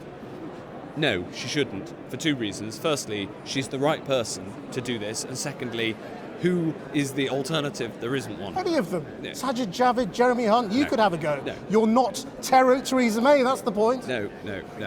The point is that Theresa May has the confidence of the Conservative Party. She, I hope very much and expect tomorrow, will find that she has the confidence of the Commons, and now she's going to be discussing with parliamentarians right across the board to find a way through a deal that can maintain support. There's another way of looking at this. Last week, MPs voted against no deal. Now we need to find the deal that they will vote for and turn what has been a negative vote into a positive vote for a deal that will allow us to deliver on the result of the referendum, avoid no deal, and then get on to the stuff we really want to be talking about, like the future of the NHS. Okay, Matt Hancock, thank you very much indeed for joining us. John? Well, you could probably hear the helicopter over our heads. It's ours. Let's get up there and have a look down, because this is an absolutely momentous moment in British politics. And there it is, the so-called Mother of Parliaments. There's a mass of people gathered around it. There's traffic moving a little bit in the far distance. But this is an amazing scene, and after the break we'll have more reaction to Theresa May suffering a crushing defeat for her withdrawal agreement by 432 votes to just 202, the biggest defeat for a government in British history.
Welcome back. You're watching Channel 4 News live on More 4, live on every means we can give you, online and everywhere else. Welcome to Westminster. Theresa May has suffered a crushing defeat by 230 votes for her withdrawal agreement. Our business editor, Siobhan Kennedy, is with me. This is in part about money. What about the markets? A very muted reaction, I have to say, John. Of course, as if much they factored it in. Much of this has been factored in. It's not as if they believed really that she would get this deal through. So it did fall, knee-jerk reaction about 1%. It's now back. You know, who knows? It could be up by the end of the programme. I have had, John, one interesting text from a big FTSE 100 company, from the boss of that company, who described tonight's results as deeply disappointing, John, but depressingly predictable. He said the key question now for the Prime Minister, from him, from this boss and from all the bosses really, is how quickly can Theresa May provide them with the certainty, the clarity that they've been asking for many years. That view has been echoed tonight by the CBI, the boss of the CBI, who's told me that they want answers within hours, John, not days, not weeks, within hours. How the Prime Minister is going to stop Britain sleepwalking, she said, into a no deal. She may be able to ask that themselves. Theresa May is due to be on this conference call with the Chancellor, with the Business Secretary, the Brexit Secretary, everybody, all the big guns, on a call at 9 o'clock, we're told tonight, with leading FTSE 100 bosses and all the business lobby groups. If that gets brought forward, John, we will try and give you some readout from that as soon as we can. It's so extraordinary. We have had, you know, shocks down history, and we've seen the markets react massively. This is a huge setback for the government, and yet nothing happens. Well, I think, you know, as we said, I think no one really expected her to get this deal through. Much of this has been priced into the market already, and that's why we're seeing the reaction that we have. Of course, John, though, if this uncertainty continues, if it prolongs, if it does look like we might crash out of the EU with no deal, then I think we might see a little bit more of a marked reaction from investors. But so far tonight, they are holding steady. No big reaction, but they will want answers pretty quick. What is fascinating is that the crowd, which has been so thick here, has now evaporated. The flags have gone, the bell has stopped ringing, but Cathy's still breathing, and she's in Downing Street. No, I'm not in Downing Street. I'm just down the road from you, John, but there's plenty of flags behind me. They might have dispersed from the green there, but there's plenty of people still wanting to absorb the atmosphere and take in what has happened in the Commons. And for many of the People's Votes campaigners here, they feel, they've just been talking to me, they feel they've got a glimmer of hope now after that historic vote. They're clinging on to that. A lot of confusion about what happens next, and also quite a lot of anxiety about what Jeremy Corbyn, the Labour leader, will do. A lot of people here would like him to come off the fence and back a second referendum. That's what they dearly love. They've been out here all day, as you've said, thousands of people in Parliament Square just up the road. There have also been some pro-Brexit campaigners. There was an EU flag burnt by them just here. But mostly all the protests and demonstrations have passed off peacefully. I mean, noisy, but there's been no violence. So it's been good-humoured, but very passionate, I'd say.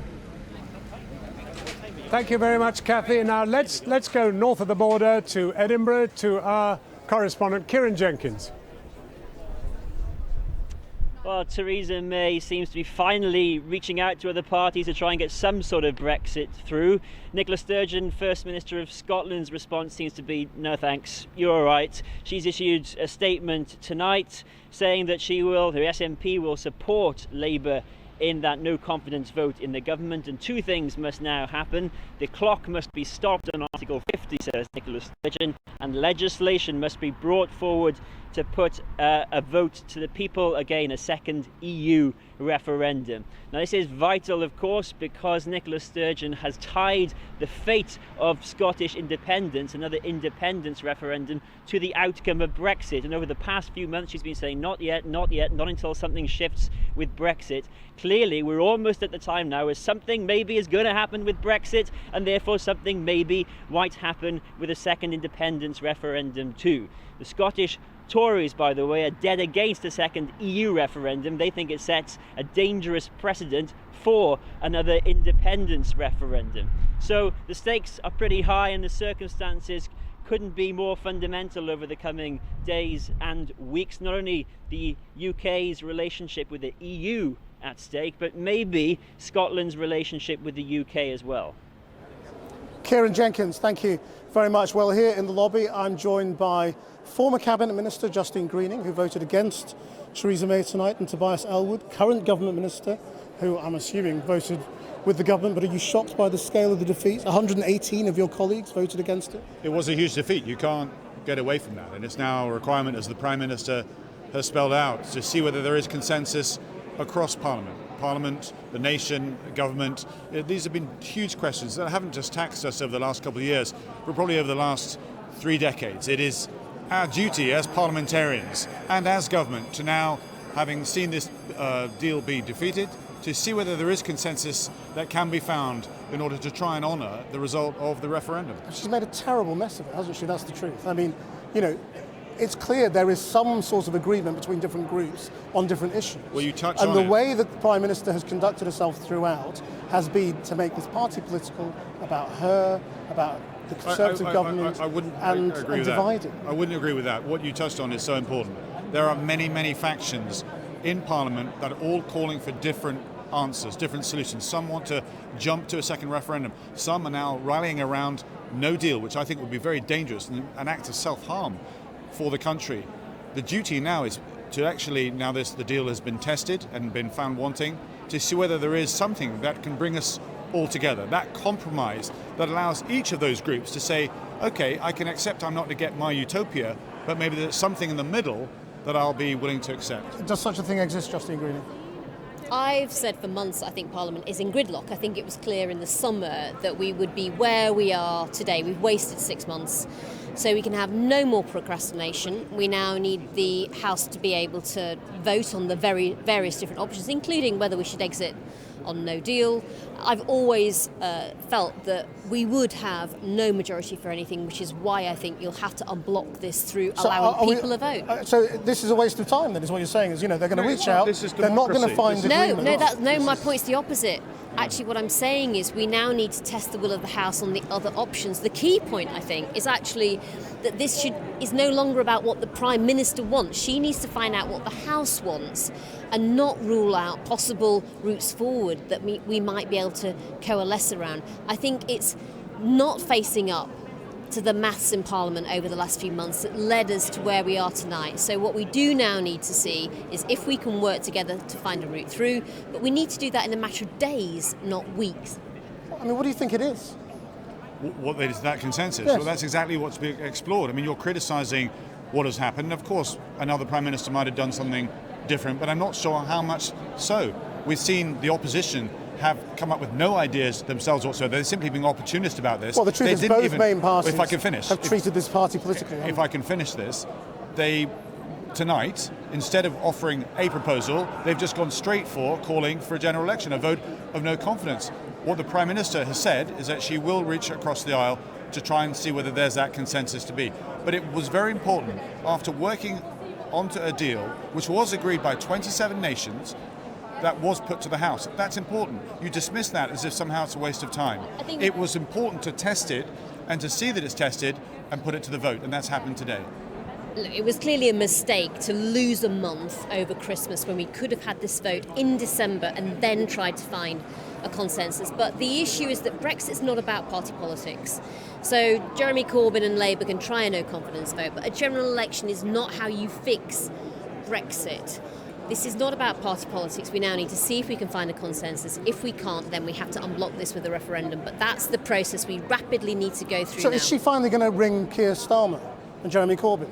Which she said she had, which Keir Starmer said no one had called him. I think that will be spelled out in the next few days. It won't just be Keir Starmer, it'll be a number of groups that will be spoken to. There'll be debates that will take place. Ridiculous that nobody had. No, because you have a government that wants to put forward its proposals, and we've had these issues to do with Northern Ireland. I served in Northern Ireland.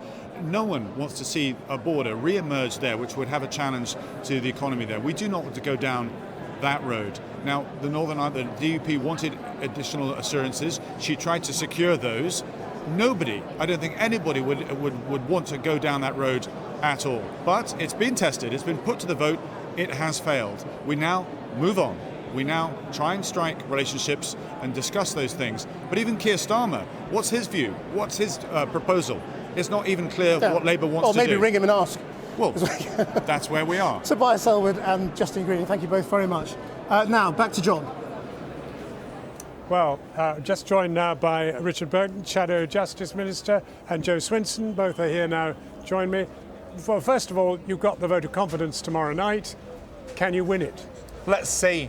Let's see. I think that everybody has to understand it's the biggest defeat for a government in history. Theresa May should go. We need a general election, and we're going to be fighting to win that vote of no confidence. But the maths tomorrow. don't support you, do they? I mean, are you really going to get a Tory to vote for you?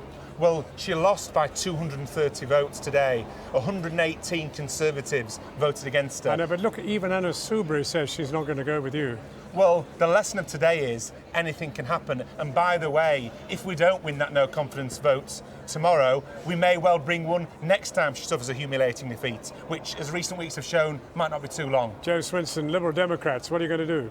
Well, I will clearly not be suggesting that we have any confidence in the Prime Minister Theresa May, but I have to say that that's not ultimately a way out of the mess, because what we need to do is resolve this. You will be supporting her tomorrow night? I won't be supporting Theresa May, no, funnily enough. I don't think she's doing a smashing job. So you will vote against her? I will be voting against her, but I don't think that necessarily resolves the situation.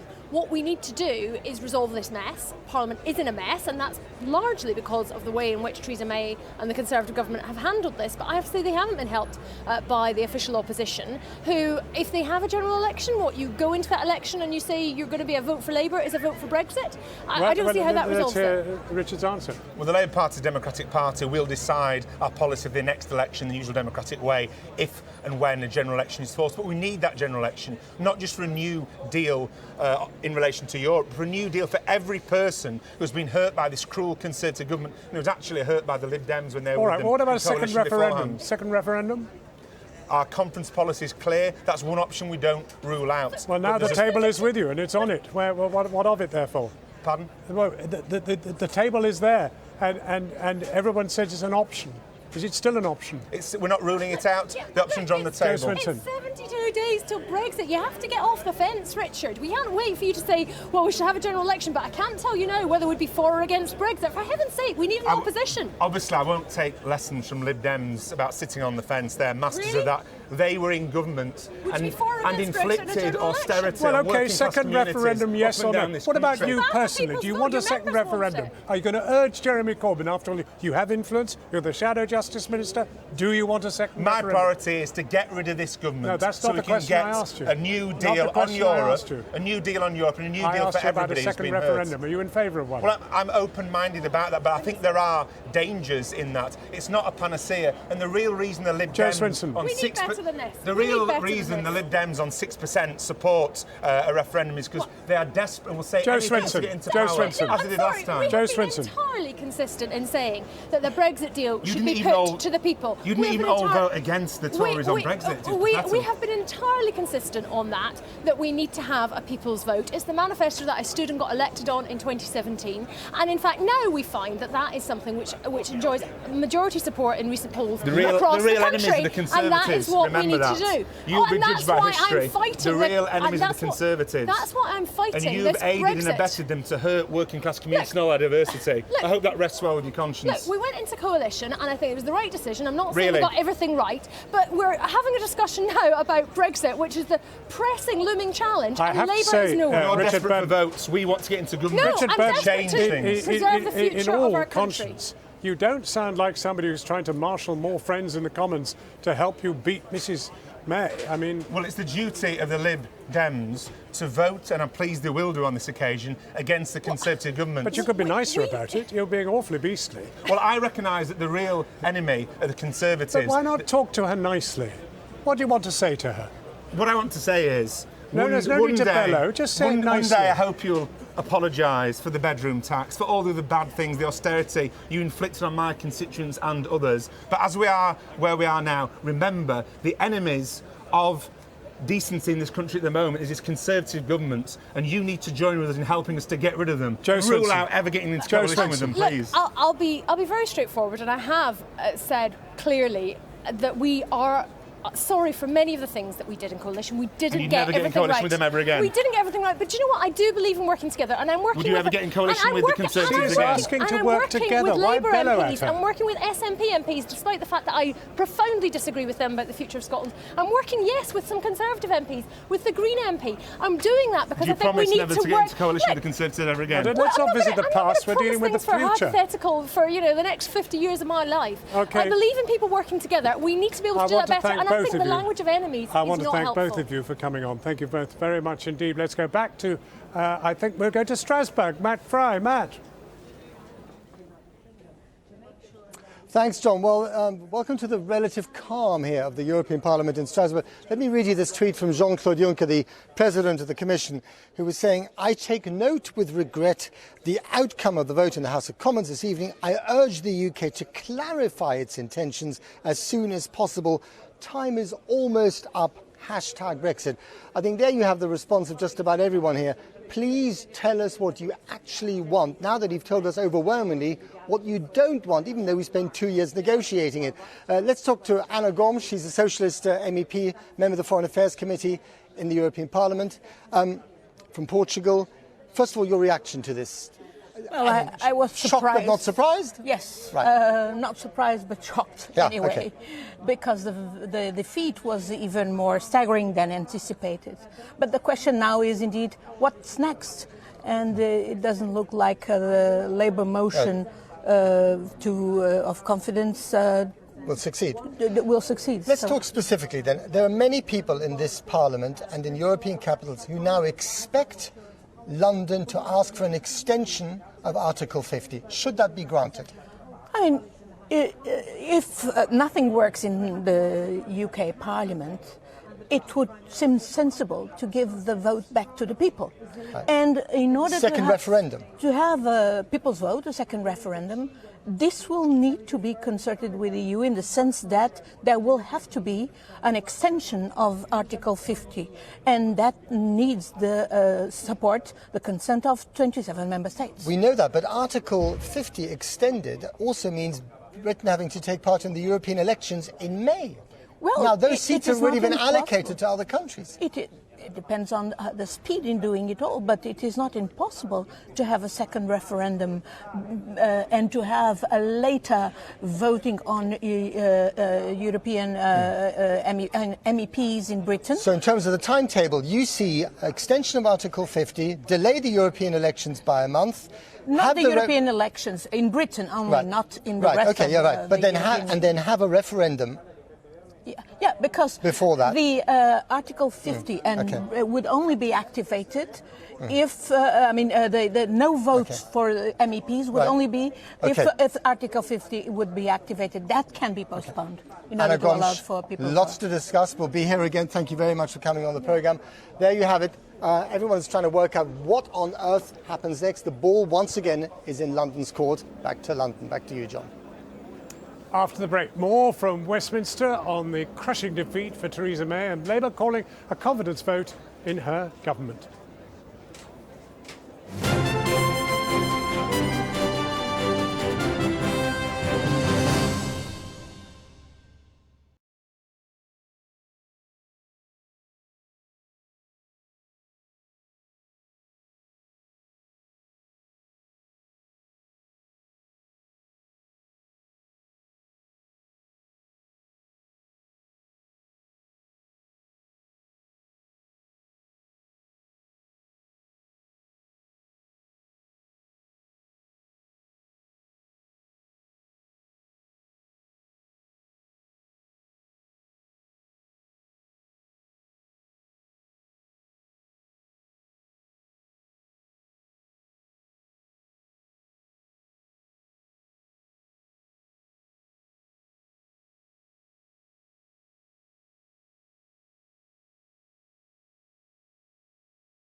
Welcome back to Westminster, where people are in an extraordinary state of excitement after this historic defeat for Theresa May. Joining me now is the Deputy Chairman of the Conservative Party, James Cleverly, who supports Theresa May, Chuka Umunna from the Labour Party, who wants a second referendum. As you reach out to Chuka Umunna, is a second referendum one of the things you're prepared to consider now? Well, Chuka, I don't want to put words in his mouth, has been admirably honest about his concerns about Brexit and his desire to stop it from happening. I think there are other people who pretend that a second referendum is about something other than stopping Brexit. I have little time for that position. But is it on the table? Well, for me, and the Prime Minister made it clear, that it is the duty of the government, the duty of Parliament, to deliver on the promise made at the referendum and the promise that 80% of us were voted here on a commitment to deliver Brexit. Does that sound like they're reaching out to you? Well, your viewers will make a decision on that. I mean, James is right. I've never made any bones about it. I think that the best deal that we have is the one as members of the European Union, and that was my ultimate goal.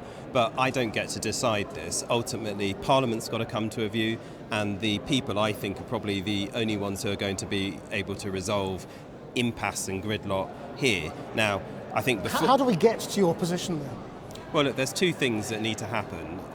I think we're going to need to extend Article 50, come what may. Even if, say, the Prime Minister was to put forward an alternative way forward and it got through Parliament next week, we've got to get through up to 1,000 pieces of secondary legislation and at least 3 more bills. I don't see how we're going to be able to do that in less than 40 sitting days. So we're going to need an extension to Article 50. Now, for those who are worried about crashing out with no deal, because we haven't done everything by that date, in what circumstances would the EU give us that extension? Now, they said no to more negotiation, and in fairness to James and the government, they've been clear that that's kind of what the EU is saying as well, but they have said if you want a democratic vote, we'll give you more time. So that is one way of avoiding no deal. Just in 5 seconds, are you going to face up to that reality? Well, I have said, the Prime Minister has said, if you want to leave without a deal, the best thing you can do is vote for this deal. Parliament didn't do that, so now Parliament is going to have to decide what it does want, rather than just queuing up to list the things it doesn't want. Thank you both very much indeed. John. Thank you very much, Krishnan. Well, now I'm joined by Gary Gibbon, our political correspondent, political editor. What do you make of it all? We've been going through the voting tally to see who actually voted against the Prime Minister tonight, and it's absolutely extraordinary. The payroll voters, it's called, the people who have to vote for the Prime Minister because they're employed as government ministers. Their salary depends upon it. All some of them unpaid parliamentary assistants, aides, and then some of them actually trade envoys, things like that. If you put those all together, there were 40 MPs that she managed to get the support of beyond a broad definition of the payroll vote. It's absolutely extraordinary. And when you go through the combination of people who were in there are a few Remainers, people who resigned from government because they wanted a second referendum, things like that.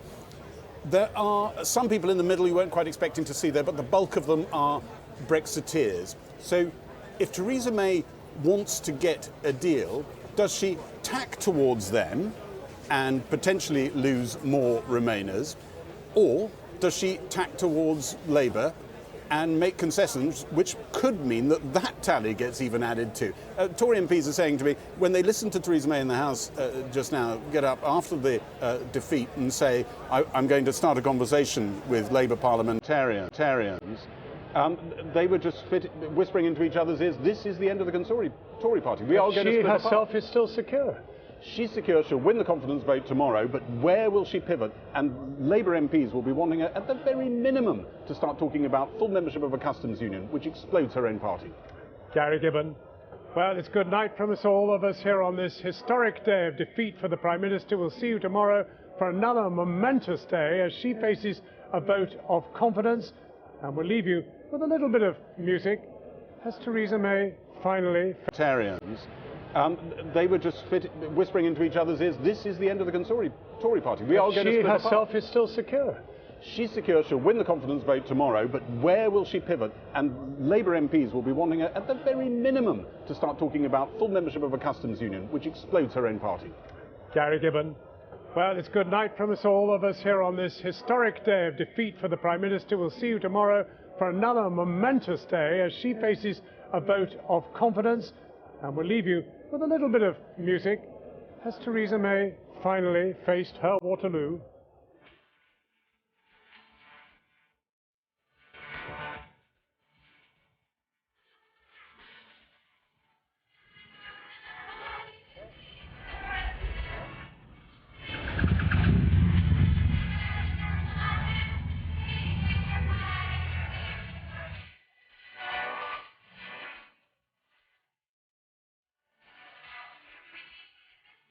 Brexit. Let's get on with it.